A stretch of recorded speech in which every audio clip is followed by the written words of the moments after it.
ಸಚಿವರ ವಿರುದ್ಧ ಅಧಿಕಾರಿಗಳ ವಿರುದ್ಧ ಪ್ರತಿ ಸರ್ಕಾರದ ವಿರುದ್ಧ ಭ್ರಷ್ಟಾಚಾರದ ಆರೋಪ ಮಾಡ್ತಾ ಇದ್ದಂತಹ ಗುತ್ತಿಗೆದಾರರ ಸಂಘ ಈಗ ಅದೇ ಗುತ್ತಿಗೆದಾರರ ಸಂಘದೊಳಗೆ ಭ್ರಷ್ಟಾಚಾರದ ಬಿರುಗಾಳಿ ಎದ್ದಿದೆ. ಕಮಿಷನ್ ಆರೋಪ ಮಾಡಿದವರಿಂದಲೇ ಕಮಿಷನ್ ವಸೂಲಿ ದಂಧೆ ನಡೀತಾ ಇದೆ ಅನ್ನೋದು ಗೊತ್ತಾಗ್ತಿದೆ. ಸಣ್ಣ ಗುತ್ತಿಗೆದಾರರಿಂದ ಕಮಿಷನ್ ಕೇಳುವ ಆಡಿಯೋ ವೈರಲ್ ಆಗಿದೆ. 3% ವರೆಗೂ ಕಮಿಷನ್ ಕೇಳುವಂತಹ ಆಡಿಯೋ ವೈರಲ್ ಆಗಿರುವಂಥದ್ದು. ಆಡಿಯೋ ವೈರಲ್ ಬೆನ್ನಲ್ಲೇ ಗುತ್ತಿಗೆದಾರರ ಸಂಘಕ್ಕೆ ಮುಜುಗರ ತಂದಿಟ್ಟಿದೆ.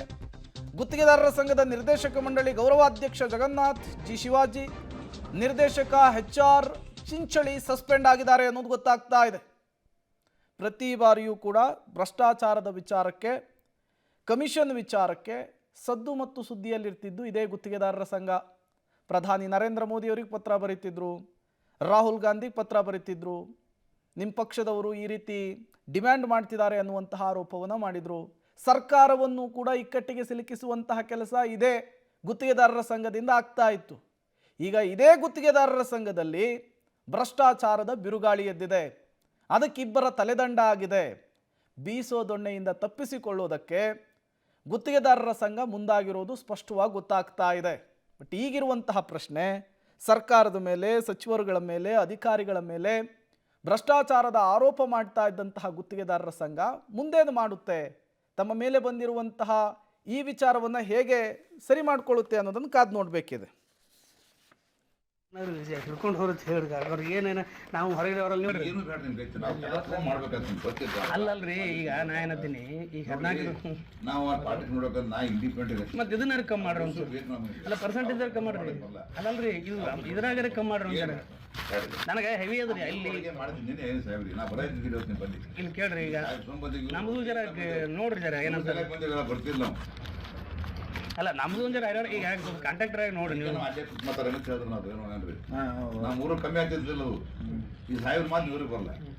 ಅಲ್ಲ ಈಗ ನೋಡ್ರಿ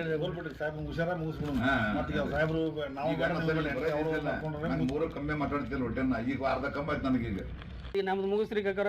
ಈಗ ನಾವು ಸಣ್ಣವ್ರದೀವಿ, ಜಕ್ಕೊಂಡು ಹೋಗಿ ನೀವು ಅದೇನಂತಾರಲ್ಲ, ನೀವು ಒಮ್ಮೆ ನಮಗೆ ಇಲ್ಲಿಗೆ ಹಾಕಿದ್ರೆ ಸರ್ ಇಲ್ಲ ಎರಡು ಸರ್ ಇಲ್ಲ ನನಗೆ 2.5 ಹೆವಿ ಆಗ್ತಾರೆ. ಬರಾಗ 2% ಕೊಡ್ತೀನಿ ರೀ. ಈಗ ನೀವು ಅದಕ್ಕೆ 3% ಅಂದ್ರೆ ಈಗ ಇಲ್ಲ, ನಾವು ನಮ್ದು ನೋಡ್ರಿ, ನಾವು ಸಣ್ಣವ್ರದೀವಿ ಜರ. ನೀವೇ ಇಡ್ಲಿಲ್ಲ ಅಂದ್ರೆ ಮತ್ತೆ ಅಲ್ರಿ. ಈಗ ನೀವು ಅಸೋಸಿಯೇಷನ್ದವರು ನೀವು ನಮಗೆ ಹಿಡಿಬೇಕು, ಅವ್ರಿಗೆಲ್ಲ ಸರ್ ಅದು ಅವ್ರವ್ರ ವೈಯಕ್ತಿಕ. ತಡೀರಪ್ಪ, ಮಧ್ಯದಲ್ಲಿ ಮಾತಾಡಬೇಡ್ರಿ. ಅವರೆಲ್ಲ ಅವ್ರದ್ದು ವೈಯಕ್ತಿಕ, ಆಯಿತಾ? ಅದು ನಾವು ಯಾರೂ ಮಾಡಲ್ಲ. ಇರ್ತಾರಲ್ಲ, ನಮ್ಮಲ್ಲೂ ಕಾಂಟ್ರಾಕ್ಟ್ರುಗಳು ಕಲ್ಪಿಡಿಸಿರ್ತಾರೆ. ನಾವೇನು 100% ರೈಟು ಅಂತ ಹೇಳಲ್ಲ. ನಮ್ಮಲ್ಲೂ ಒಂದು 5-10% ಕಲ್ಪಿಡಿಸಿರ್ತಾರೆ. ಅವ್ರು ಮಾಡ್ತಾರೆ, ಕೆಲವರೆಲ್ಲ ಮಾಡ್ತಾರೆ, ಮಾಡಿಸ್ತಾರೆ. ಬರೀ ಮಾಡೋದಲ್ಲ, ಮಾಡಿಸ್ತಾರೆ. ಅದು ಇಲ್ಲ, ನಮ್ಮಲ್ಲೂ ಈಗ ಅದು ಒಂದು ನಮಗೆ ಡಿಮ್ಯಾಂಡ್ ಹೇಳ್ತೀವಲ್ಲ, ಪ್ಯಾಕೇಜ್ ಟೆಂಡರ್ ಮಾಡೋದ್ರಿಂದ ಅದಕ್ಕೆ ದಾರಿ ಮಾಡಿಕೊಟ್ಟಂಗೆ ಆಗುತ್ತೆ.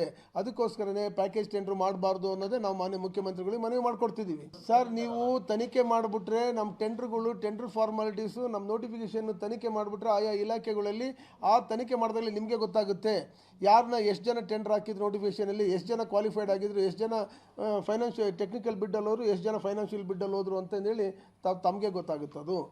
ಅದಕ್ಕೆ ನಾವೇನು ಹೇಳೋದು ಬೇಡ, ನಾವು ಮಾಡೋದು ಬೇಡ. ಅದೇ ಹಂಗೆ ಇದೆ.